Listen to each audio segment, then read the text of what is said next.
Agora eu queria que você abrisse a sua Bíblia no livro, na carta do apóstolo Paulo aos Efésios. Carta do apóstolo Paulo aos Efésios. No capítulo 3, a partir do verso de número 14. No capítulo 3, a partir do verso de número 14. Olha aí com atenção o que Paulo vai estar fazendo. Está registrada aí uma oração que Paulo fez pelos Efésios. E essa oração, ela tem um conteúdo muito especial. Eu gostaria que os irmãos, ao lermos juntos esta oração, fossem identificando o que Paulo queria para a igreja dos Efésios. Por via de consequência, vamos entender o que é que Paulo queria para os seus ouvintes daquele contexto. Agora, o que Paulo queria para a igreja de Jesus Cristo? Então, nesse sentido, o que Paulo queria para a sua vida e o que Paulo queria para a minha vida? No momento em que ele faz esta oração, ele está orando pela igreja. E ao orar pela igreja que estava em Éfeso, por extensão, ele orava por todas as igrejas, porque todas as igrejas tinham a mesma natureza e o mesmo propósito, e se submetiam ao mesmo Espírito do Senhor e caminhavam na mesma palavra do Senhor. Então, quando Paulo faz esta oração, ele está revelando algumas coisas que ele queria para aquela igreja e algumas coisas que ele quer para a nossa igreja e, muito especialmente, algumas coisas que ele quer para a sua vida pessoal, para a minha vida pessoal. Está claro assim? Então, eu vou ler com os irmãos assim, ó. Por causa disso, isso é Paulo falando aos Efésios, capítulo 3, verso 14. Por causa disso me ponho de joelhos perante o Pai de nosso Senhor Jesus Cristo, do qual toda a família nos céus e na terra toma o nome.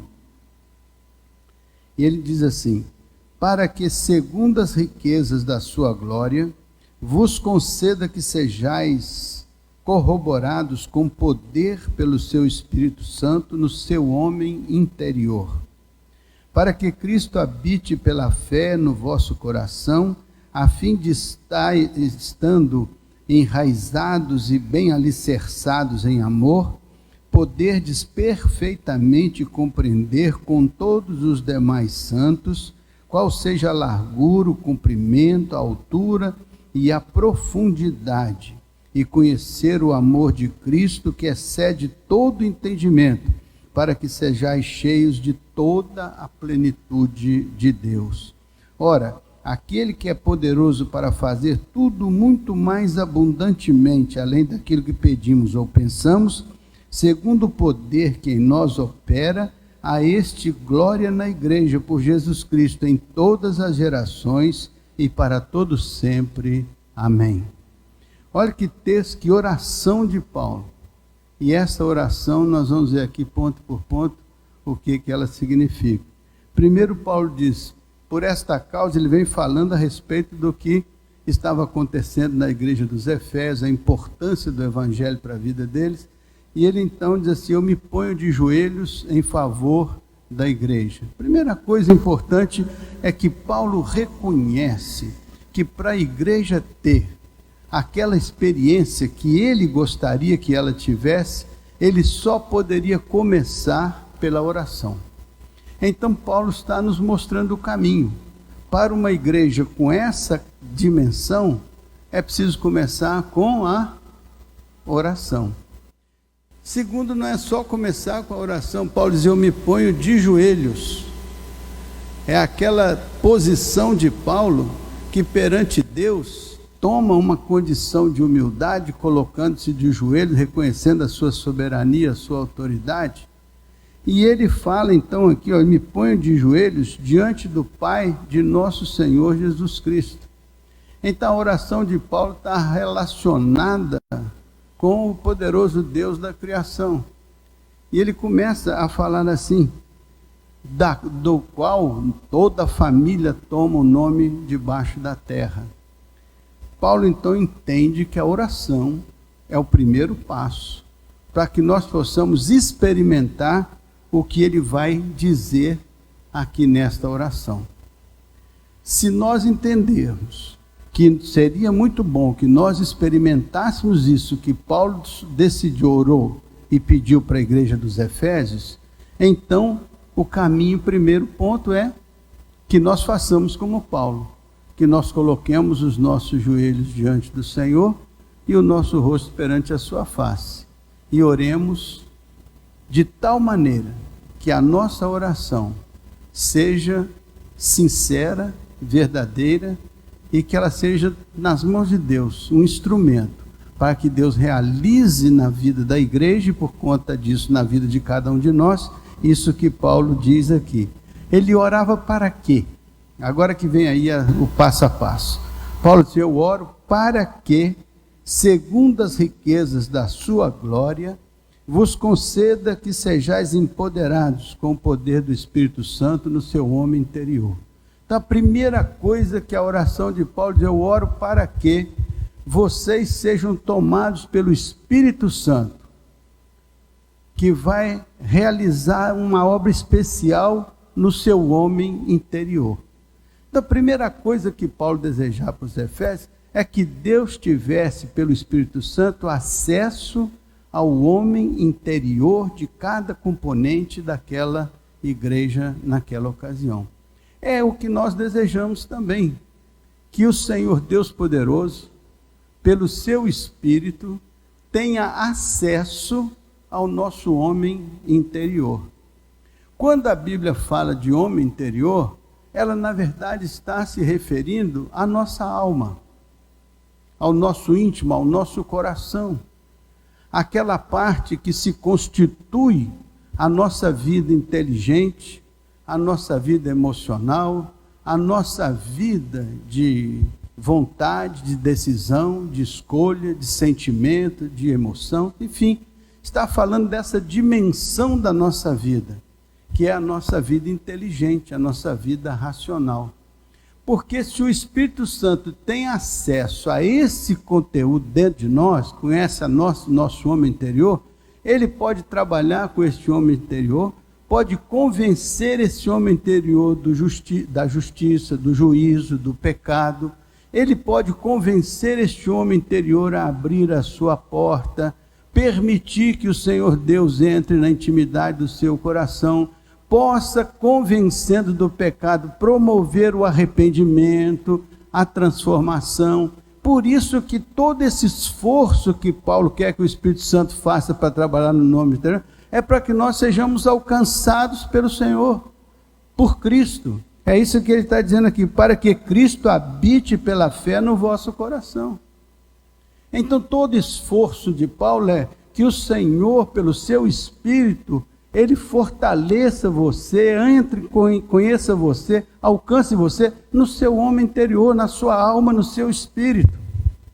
É muito mais do que simplesmente a gente saber que existe um Deus poderoso, saber que Ele pode todas as coisas, temos esta declaração de fé, mas se isso não tornar-se verdade na nossa experiência pessoal, se Deus não abrir um espaço com o Espírito Santo para alcançar o nosso homem interior, e se Ele não puder trabalhar com esse homem, que nada mais é do que a nossa vida inteligente, a nossa vida emocionalmente composta, então Ele quer alcançar isso. Mas interessante que Deus não invade a nossa vida. A Bíblia diz: filho meu, dá-me o teu coração. Isso quer dizer, dá-me o teu homem interior. Por que Deus pede o coração? Porque do coração procedem as saídas da vida. Então tudo que procede do coração determina a qualidade de vida que a gente vive, determina a qualidade de verdade que a gente segue, determina a qualidade de crenças que a gente tem. Então Deus me deu o seu coração. E sabe o que Deus queria fazer com o coração quando Ele fez esse pedido? Ele queria assim: dê-me o teu coração, e os teus olhos observem os meus caminhos.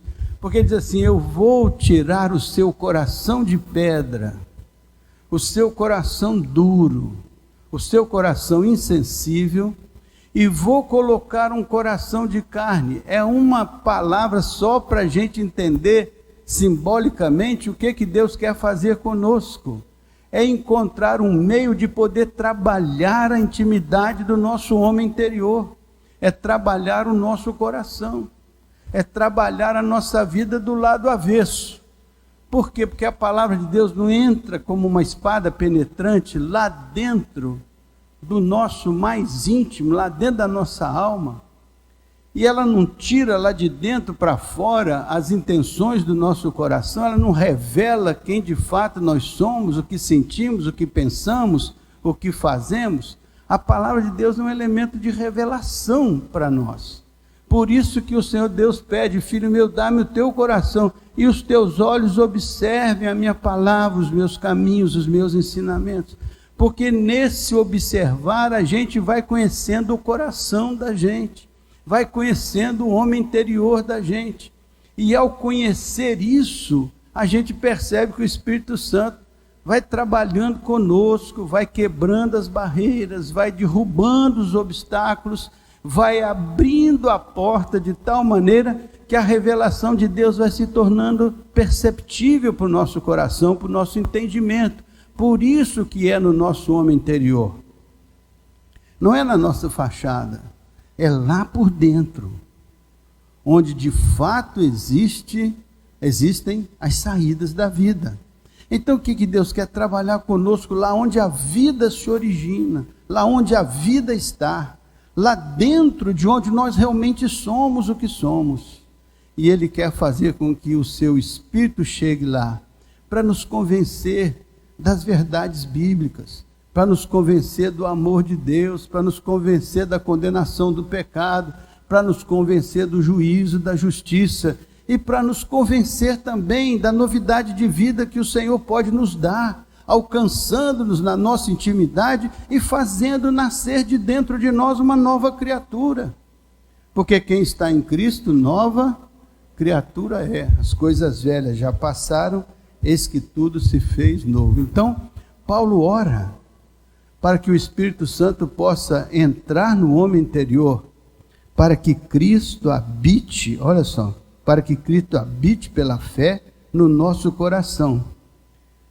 E Ele não quer só que Ele habite no nosso coração, mas Ele quer fazer com que a gente, por tê-lo habitando no nosso coração, estejamos alicerçados e enraizados no amor de Deus. É isso que o Espírito Santo quer, fazer com que nós não somente o tenhamos na nossa experiência, mas de tal maneira Ele nos convença de que o melhor lugar para estruturarmos a nossa vida, o melhor lugar para nós basearmos a nossa vida, para nós criarmos raízes e alicerces, é fazendo isso no amor, na graça e no poder de Deus. É aí que a nossa vida vai encontrar sustentação, é aí que ela vai encontrar estabilidade. Por isso que Paulo ora: Senhor, eu quero que o teu Espírito entre no homem interior, para que Cristo habite nesse homem interior, e ao habitar nesse homem interior, que eles sejam alicerçados, enraizados no teu amor. Olha, agora vem o seguinte, a fim de, estando arraigados e fundados em amor, poderdes perfeitamente compreender com todos os santos qual seja a largura, o comprimento, a altura e profundidade, e conhecer o amor de Cristo, que excede todo entendimento, para que sejais cheios de toda a plenitude de Deus. Então, para que Paulo está orando? Para que os efésios fossem visitados no seu homem interior pelo Espírito Santo, para que o Espírito Santo pudesse fazer uma obra transformadora no coração de cada um deles, e que eles pudessem perceber que a presença do Espírito Santo trazia para dentro deles a vida do Senhor Jesus Cristo. Porque o Espírito Santo não tem esse trabalho, né, de conduzir a vida da gente em toda a verdade, nos fazer compreender a palavra da verdade, nos convence do juízo, da justiça, nos convence do pecado. Não é isso que o Espírito Santo vem fazer?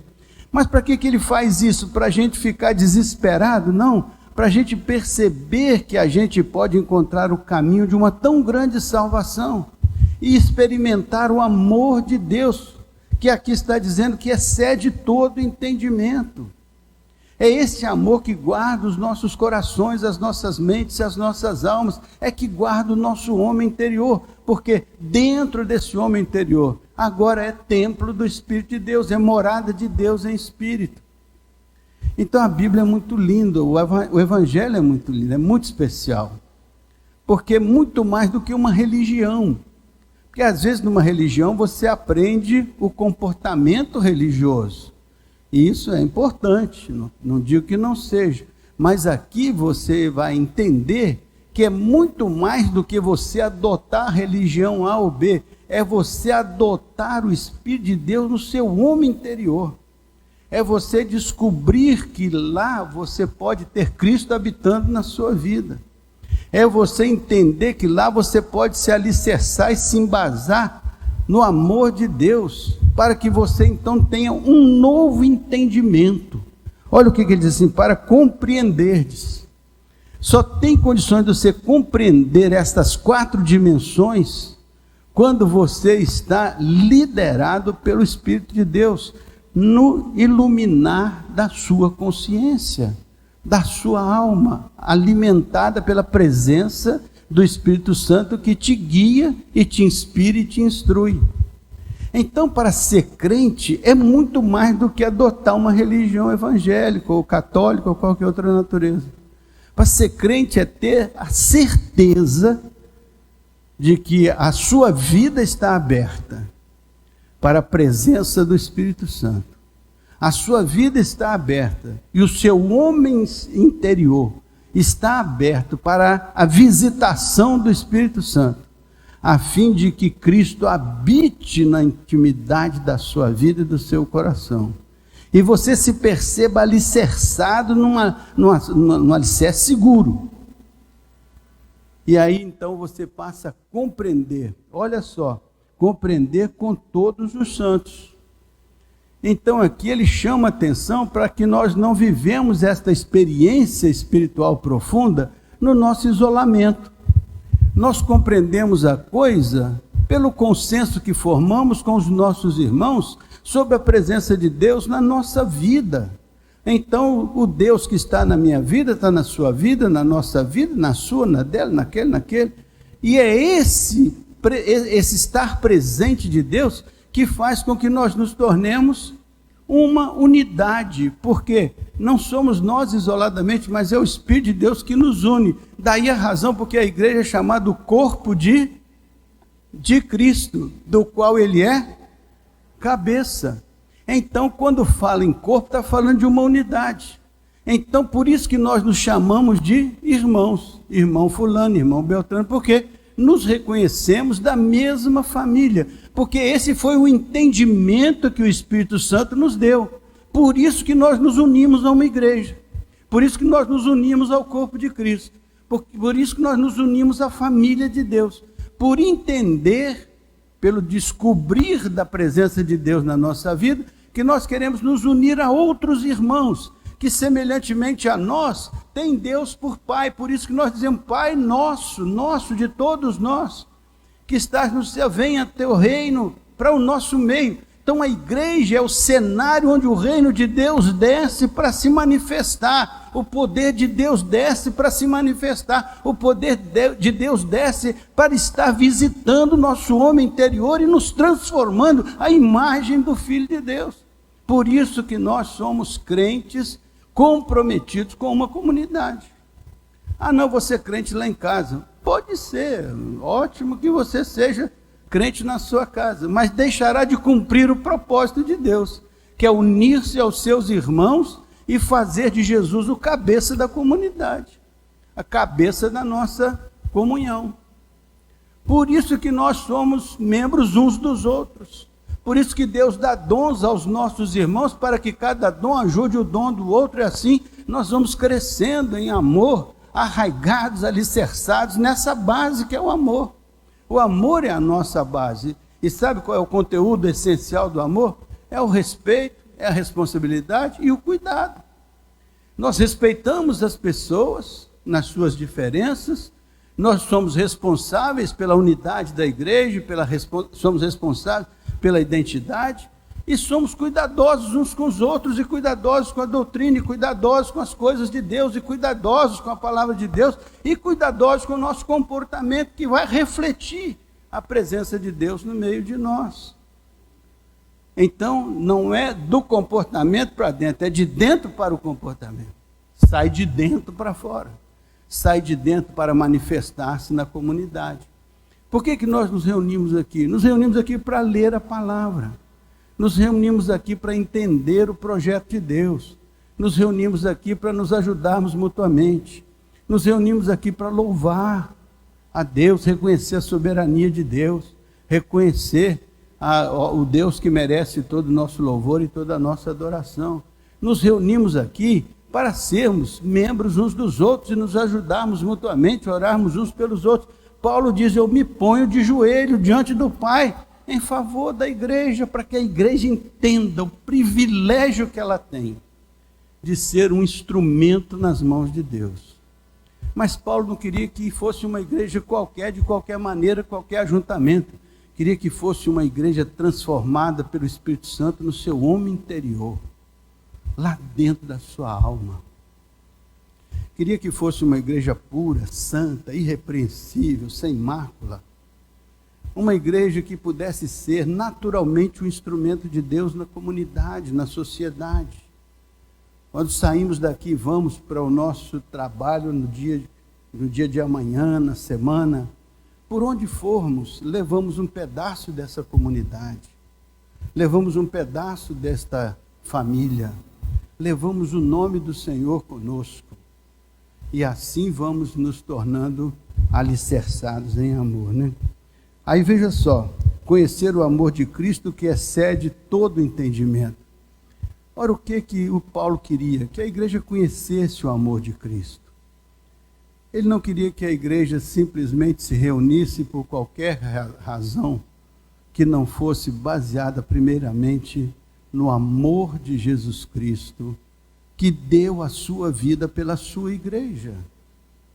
Ele entregou-se pela sua igreja. E quando nós nos tornamos sua igreja, nós temos que rememorar todo o tempo este fato que Deus nos amou. No capítulo 3 do Evangelho de João, diz assim, no verso 16, porque Deus amou o mundo de tal maneira que Ele deu o seu Filho unigênito, para que todo aquele que no seu homem interior venha crer nele de todo o coração, não pereça, não fique apartado de Deus, não fique desarraigado do Evangelho de Deus, mas seja tornado filho amoroso de Deus. Então, para que todo aquele que nele crê não pereça, mas tenha o dom da vida, a vida eterna, a vida abundante, a vida que é como um rio de águas vivas que procede do nosso interior, do nosso homem interior. O que sai de dentro de nós para fora? O que está fluindo de dentro de nós? Quais são as nossas experiências? O que é a nossa fala? O que significa o fluir de dentro de nós para fora? Como é que as pessoas nos enxergam? Como é que elas nos veem? Como é que elas nos compreendem? Paulo disse: eu quero que a igreja seja trabalhada pelo Espírito Santo, para que o que sair de dentro dela para fora seja o fruto do Espírito, seja o fruto do Espírito, seja aquilo que o Espírito produz. Então, dá mais um passinho para a gente terminar, né? Diz assim, ó: conhecer o amor de Cristo que excede todo entendimento, para que sejais cheios de toda a plenitude de Deus. Olha o que Paulo queria: que a igreja fosse cheia de toda a plenitude de Deus. É uma prepotência do Paulo, será? Querer que a igreja cheia de toda a plenitude de Deus? É um negócio extraordinário, incrível. Como é que o Deus poderoso da criação, a igreja vai ser cheia? Como é que ela vai conter isso dentro dela? É impossível. Por isso que a igreja vai usufruir os benefícios da presença do Espírito do Senhor, e quanto mais ela se enche, mais ela tem experiências de espiritualidade, de profundidade, ainda ela percebe que há muito mais caminho a seguir, porque nenhum de nós é capaz de esgotar a plenitude de Deus dentro de si mesmo. Mas Deus está presente na nossa experiência. E quanto mais nos entregamos ao Senhor, tanto mais Ele toma posse da nossa experiência pessoal e particular. Tanto mais Ele traz a inspiração dos altos céus para dentro de nós. Tanto mais a nossa vida espiritual fica significativa, fica relevante. Tanto mais a gente começa a perceber Deus como um amigo de jornada, com quem a gente começa a conversar de uma maneira natural, espontânea, porque a gente começa a percebê-lo como um amigo presente, com quem a gente conversa, com quem a gente dialoga, com quem a gente reclama, faz e chora as mágoas e as tristezas, de quem a gente recebe o consolo, aquele que enxuga as nossas lágrimas, aquele que cuida de nós, né? A plenitude de Deus dentro da gente, não é pouca coisa não, meu irmão, não é pouca coisa não. Paulo queria isso para a igreja dos Efésios, e nós como igreja, havemos de querer a mesma coisa, que Deus seja pleno dentro de nós. Por isso que é uma obra do Espírito Santo, por isso que não é uma coisa que eu posso fazer, não é uma coisa que você pode fazer. Por isso que Paulo diz: eu oro para que o Espírito Santo vá até o seu homem interior para fazer isso, senão não acontece, humanamente falando não acontece.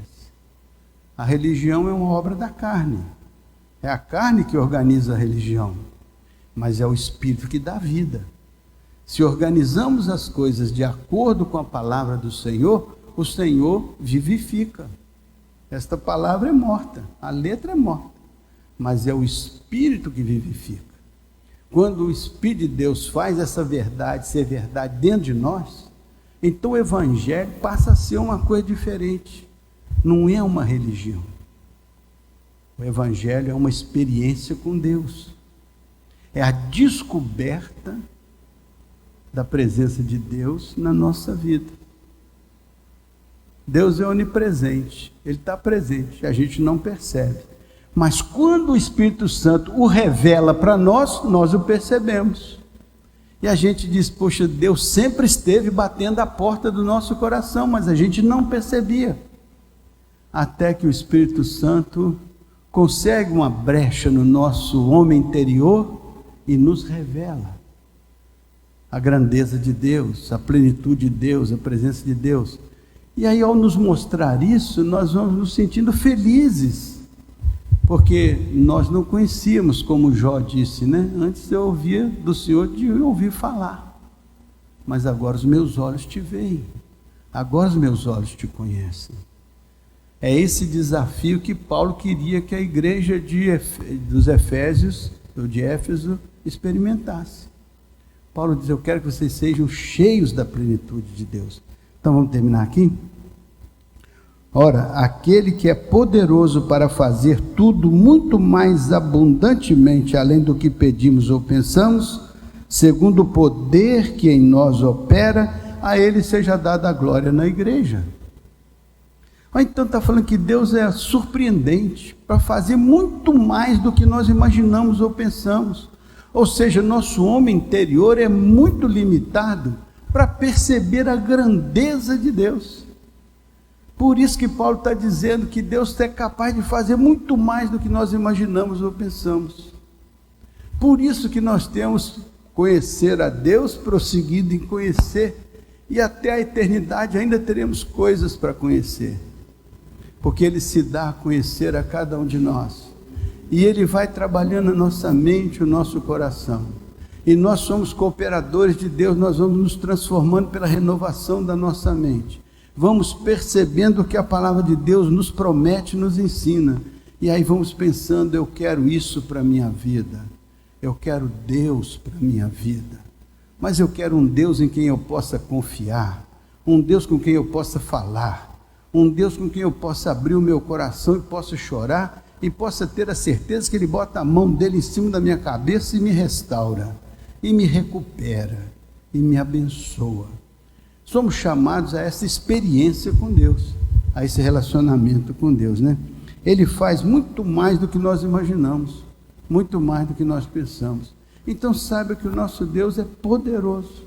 Paulo sabia que Deus era poderoso, por isso que ele orava, e orava pedindo estas coisas. Então veja só aqui, além daquilo que pedimos ou pensamos. Então Deus é muito superlativo, além do que pedimos ou do que pensamos. O que você anda pedindo a Deus nesses últimos tempos, né? Ele é poderoso para fazer muito mais do que você imagina. Ele é poderoso para fazer muito mais do que você pensa. Então significa que nós estamos diante de um Deus que tem uma possibilidade imensa, extraordinária, para nos alcançar, e para nos abençoar, e para nos fazer vencedores. E diz assim, segundo o poder que em nós opera. Isso tudo aí está vinculado ao poder de Deus que em nós opera. Não é o poder do Paulo Roberto, não é o poder do Manuel, do Joaquim, do Antônio, da Maria. É o poder que em nós opera. Aquele mesmo poder que ressuscitou Jesus da morte, é o poder que opera em vós. Então existe um poder espiritual que a Bíblia diz que opera em nós. É o poder de Deus. Se nós nos dermos conta de que a nossa vida pode ser alcançada por essa fonte poderosa, por essa fonte de energia espiritual tremenda, então nós começaremos a perceber quanto privilegiado nós somos de saber que a nossa vida é o cenário onde o poder de Deus opera. Mas tudo isso tem que ser pela fé, porque se tudo isso for apenas um discurso do pregador, sem qualquer repercussão na sua vida, então passou batido, perdeu-se a semente. Mas se essa semente encontrou germinação no seu coração, na sua alma, então você vai sentir o poder que opera, o poder de Deus que opera na sua vida. Aquela mulher que estava lá com aquela doença há tanto tempo, né? Quando ela tocou a orla dos vestidos de Jesus, ela sentiu-se curada no seu mal. Quando Jesus perguntou quem foi que me tocou, todo mundo, não, alguém me tocou diferente, porque de mim saiu virtude, saiu poder. É esse poder que sai de Jesus para entrar na sua vida, na minha vida. É esse poder que vai fazer que o Evangelho seja vivo e não apenas uma teoria, uma doutrina. O Evangelho está nos dizendo que Deus é uma personalidade viva que quer executar o poder dele na sua experiência, no seu homem interior. Olha que privilégio sermos cristãos para experimentar Cristo na nossa vida, porque Ele ressuscitou. E Ele disse, eu vou para o meu Pai, mas não vos deixarei órfãos, enviarei o meu Espírito que estará convosco para sempre. Este Espírito do Senhor é que vai entrar no nosso homem interior e vai nos ajudar a perceber a grandeza de Deus, né? Então, o poder de Deus que em nós opera, a Ele seja dada a glória na igreja. Outra vez aparece a figura da igreja. Nós queremos ter essa experiência com Deus, mas não queremos que ela seja uma experiência singular e única para mim. Queremos que ela seja uma experiência para a igreja de Jesus Cristo, para que todo mundo que entrar aqui dentro sinta a presença de um Deus verdadeiro, que fala conosco, que atende às nossas orações, que coloca o poder dele nas nossas feridas para curar, para sarar, para salvar, para aconselhar, para restaurar, para libertar, para nos orientar, para nos proteger. Então queremos, como Paulo queria para os Efésios, que como igreja nós sintamos que está presente na nossa vida e no nosso meio, e mais do que sentir, que nós saibamos biblicamente que o Espírito de Deus está aqui e quer entrar no homem interior de cada um de nós para fazer uma obra transformadora, fazendo que a presença de Deus esteja profundamente no nosso coração. E aí nós vamos estar alicerçados na rocha. Aí vão soprar os ventos, vão combater as tempestades, e a nossa casa não vai cair, porque ela está alicerçada, arraigada, enraizada na graça e no poder e no amor de Deus, que excede todo entendimento e que guarda a nossa vida, guarda a nossa mente e o nosso coração e nos faz caminhar com toda segurança. Amém, irmãos? Amém? Vamos então cantar, Alex. Cadê o Alex? Vamos, Alex. Qual é o hino que nós vamos entoar agora, Alex? Bendita a hora da oração. Então pronto. Vamos agora, irmãos, cantar Bendita a hora da oração. Faça uma oração agora. Como Paulo estava orando lá, faça uma oração assim: Senhor, eu me ponho de joelhos diante da tua face, e eu quero pedir que o teu Espírito Santo entre no meu homem interior, que ele me vasculhe, que ele me olhe por dentro, que ele me ajude a ter uma percepção de onde eu devo mudar, de onde eu devo ampliar, de onde eu devo, o que eu devo fazer, porque ele quer te revelar coisas grandes. No Salmo 139 diz assim: Senhor, tu me sondas e me conheces. Vê se há, Senhor, algum caminho mal dentro de mim e guia-me pelos caminhos eternos. Sonda-me, Senhor, e me conhece. Faça essa oração, coloque-se no altar, peça ao Senhor que trabalhe no seu homem interior, derramando o amor de Deus no seu coração.